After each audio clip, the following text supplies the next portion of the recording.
As they say in hockey, let's do that hockey. Play a full 60 minutes. Yeah, I'm just trying to keep it simple. Get pucks deep, bring the puck deep. Put pucks in deep. We got to keep it simple and just get pucks going forward. Getting into the forecheck. We got to keep playing aggressive. Trying to take away their time and space. We're focused on tonight. We just got to stick to our game. It is our pleasure to kick this one off, and we're joined by a national champion out of Kalamazoo, Michigan, with Western Michigan assistant coach J.J. Crew. Coach, how are you doing? What's the feeling around there? You're a national champion. That's got to be about as high as you could possibly get in the college hockey realm, feeling wise. Yeah, for sure. Thanks, guys, for having me. It's been a whirlwind. Obviously, you want to be on top of the mountaintop at the end of the season. Like, that's what everyone, that's why we coach. That's why guys suit up every day, and you want to be the last man standing and win your last game of the season. And it was certainly a fun ride. It's continued out throughout the off season with a lot of recognitions and things like that, and the community support and just everything that comes with winning. It's you want to kind of. I understand now why people say they want to win it again. And that's certainly the mentality going into this season. We know it's not going to be easy, but we certainly want to get back to where we were this season at the end and have that same feeling and have that experience with new players that are coming to our team and let them enjoy that too. So you're kind of riding that wave here. We saw all the videos from the equivalent of the Cup Parade as you guys came back to the school and all the fans back there celebrating your championship. How long did that enjoyment last? And I'm sure a little bit still is going on, but before you had to really transition to this season, now maybe a little bit of a target on your back. Teams are going to, want to top the best. And coming into this season, how long did it take before you had to start really preparing for the next step here? Well, honestly, I feel like we were preparing for the next season while we were still finishing up last season. Like we had never gotten that far in the tournament before, and with the transfer portal and the rules and new rules changing and things like that, like the window was open to start recruiting for next season. So I unfortunately, fortunately for us, we have guys that want to come to our program, but at the same time we were trying to finish a championship run off, but also continue to try to look towards the future as well. So, and then as far as the celebration goes, like it's Saturday, I think we're being recognized by the Detroit Lions. So, another recognition is probably our fourth of the summer, between the Tigers game, the Cubs game. We also had the Whitecaps, which is a farm minor league team up in Grand Rapids. So, we had the Key to the City recognition. So like it's been a long summer of enjoying what we accomplished. Obviously, first time in our program's history, and but at the same time, having experienced that, we want to go win it again and experience it all over again. So I think the guys are starting to roll into campus here. Classes start next week, and we're starting to turn that page for sure and start training camp and start building on another championship season. So pretty excited about that. Coach, over the past 10 to 15 years, the NCHC has been prominent in national titles and winning them. How does that competition help you in your recruiting and player development process? Yeah, I think it's a huge part. I think, our conference has won, 6 out of the last 8 national championships, something like that. So it prepares us every weekend's a challenge. I think the coaching in the league itself is at a high level, and you're always having to be on your A game and sharp when you're preparing for each team week to week. And then the players, I think there's a mixture of skill and physicality and size and speed. And so I think each weekend, you might see something different from team to team. But you're seeing like a 200-foot complete game of high intensity skill and defensively as well, and tracking and all the things that go with winning hockey games, I think, and championships at the end of the day, that when we get into the tournament or in the playoffs, we're battle tested, and we can face any opponent that might be an offensive team or a defensive team or got good goaltending, whatever it is. I feel like we see that on a regular basis in the NCAC. So And it does help from a recruiting standpoint. People want to come to schools and they want to win championships, or they want to win at a high rate, and they want to develop and move on to the NHL. And I think our league, certainly is winning championships, and they are developing players and moving on to the pro ranks. So, yeah, it's certainly a positive and a recruiting advantage, I think. And we certainly, speak highly of our league and respect our opponents in our league too. The NCAA is such a rapidly changing landscape, and I'm sure as a coach that's even tougher. The transfer portal is something that we've seen become very prominent, especially in college hockey, in college sports in general. What are some things that you guys have done to internally try to keep players around, keep them motivated? Obviously, a championship is a big piece, but there's a lot of things behind that. Culture is something that you stress really big, trying to keep players, engaged and proud of the product that you're putting out. Yeah, yeah, for sure. It's not easy, being like for guys that are in and out of the lineup, right, or not in the lineup, right, and how do you keep those guys motivated? For sure, I think for us, like we love coming to the rink as coaches. There's excitement when we come. We when we're practice playing, we're getting ready for practice, and then our practices are high tempo. They're pro style. They're competitive. Like the competition that goes on in practice is at a high level, and certainly there's guys that are working for spots every day. So I think that focus is on display. I think for us and our culture, like nothing's given, everything's earned.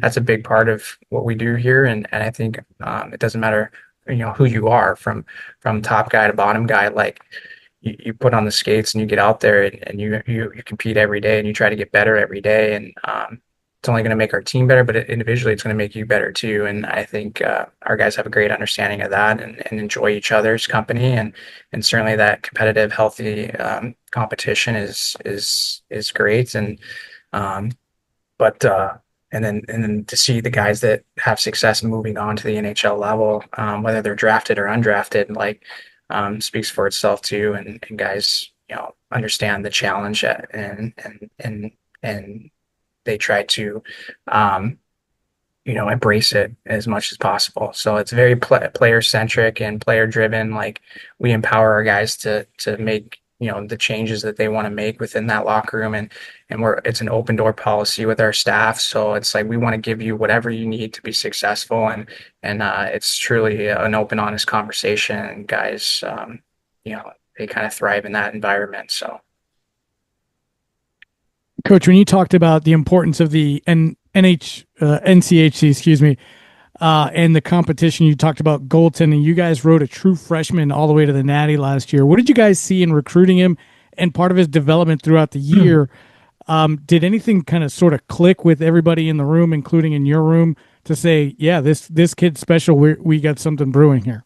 Yeah, well, I think just dating back to his junior career and even before that, like we knew he was a highly sought after kid, a superstar, an NHL draft pick. And, he's obviously expected to go to Northern, and then the coaching change happened, and his brother was already there a year before, and they were looking to kind of go maybe elsewhere. And it just, so, we're very fortunate obviously to get both of them, because I think they're unbelievable kids and super competitive, and they drive our team forward for sure. But he obviously, I think the biggest, like Cam Rowe was a huge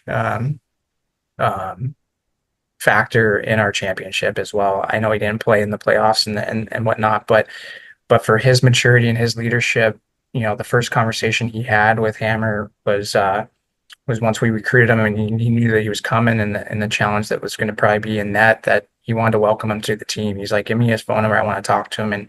And that goes a long way for a young guy coming into a new situation, with a veteran guy that had 2 years of playing every game under his belt, that there was going to be a challenge there. And I give Cam a lot of credit. Like he rose to that occasion and didn't want to give up his net.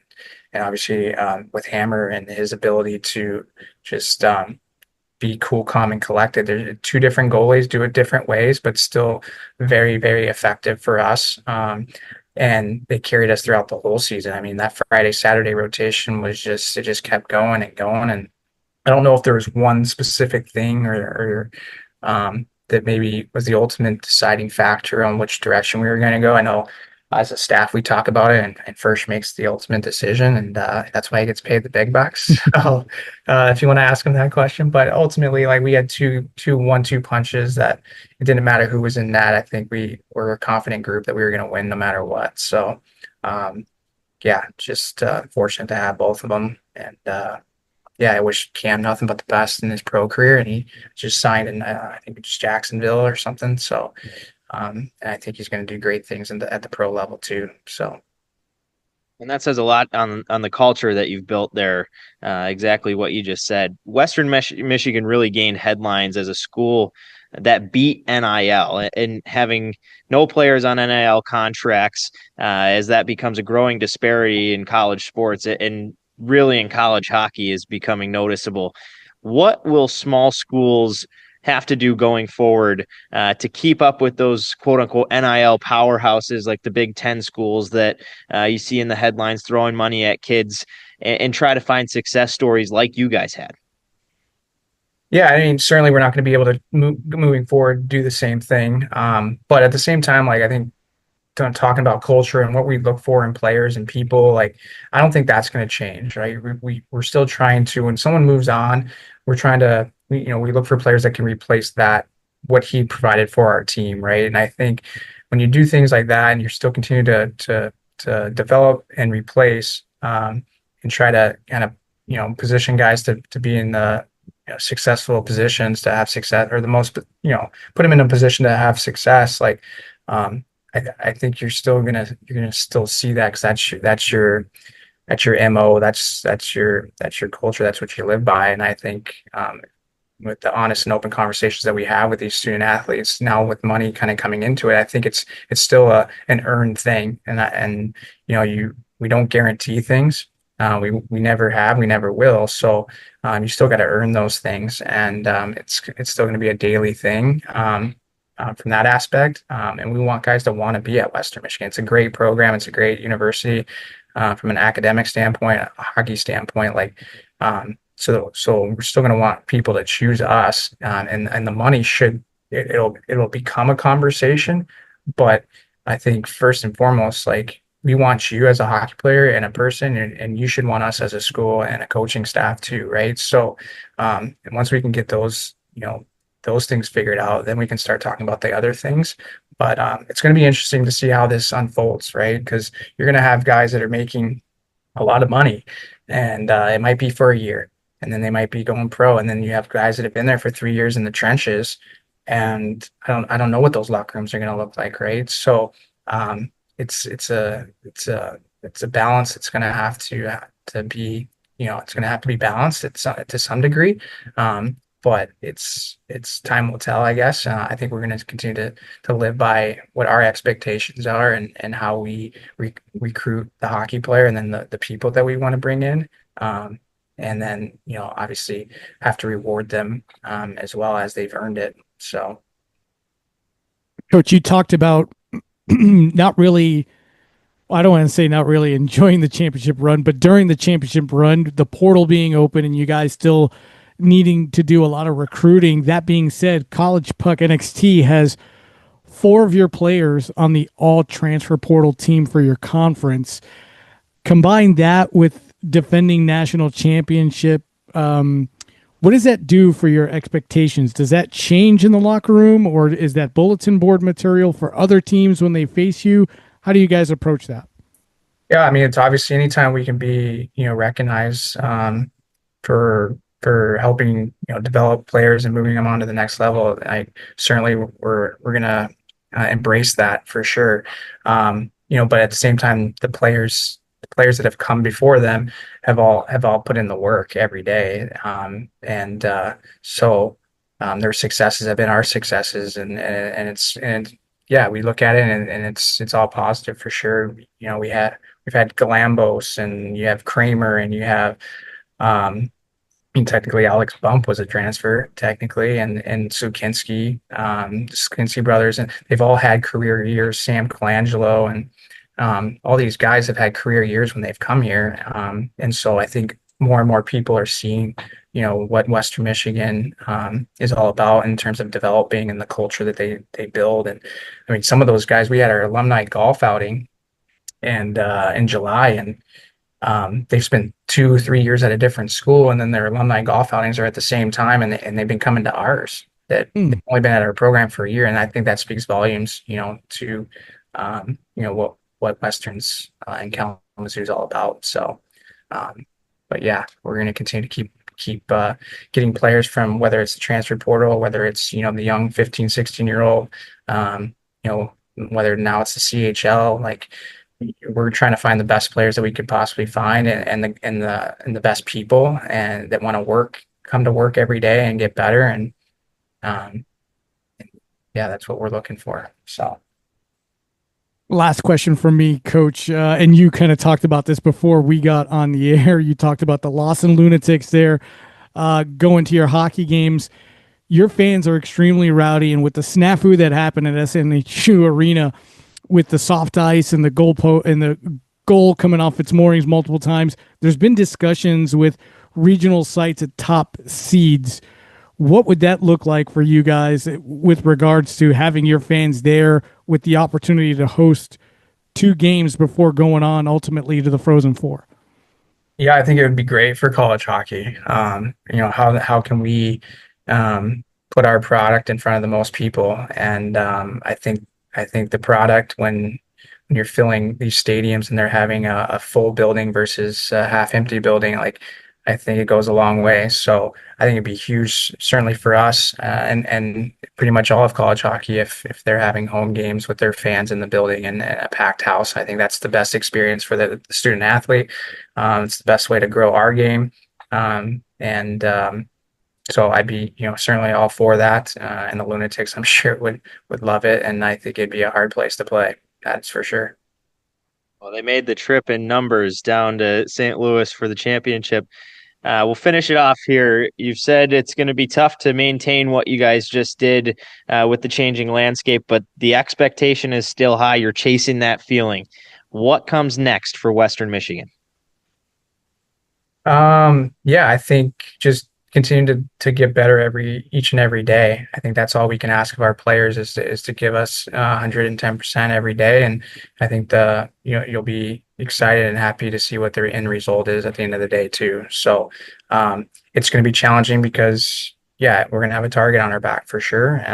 But I think our guys are ready for that challenge. And I think within our league that we talked about earlier before, we're challenged every weekend. So I don't think that challenge is going to be something that we shy away from. I think we're going to embrace it, and our guys are super excited to get going here next week, and yeah, try to repeat, so to speak. Well, Coach, we wish you the best of luck in that, and I'm sure it's an exciting time with college just about to start, people moving into campus. We can't wait for college hockey to be back and start watching. Thank you so much for joining us, spending some time on our show. Definitely. Thanks for having me, Casey. George, I appreciate the time. Thanks, Coach.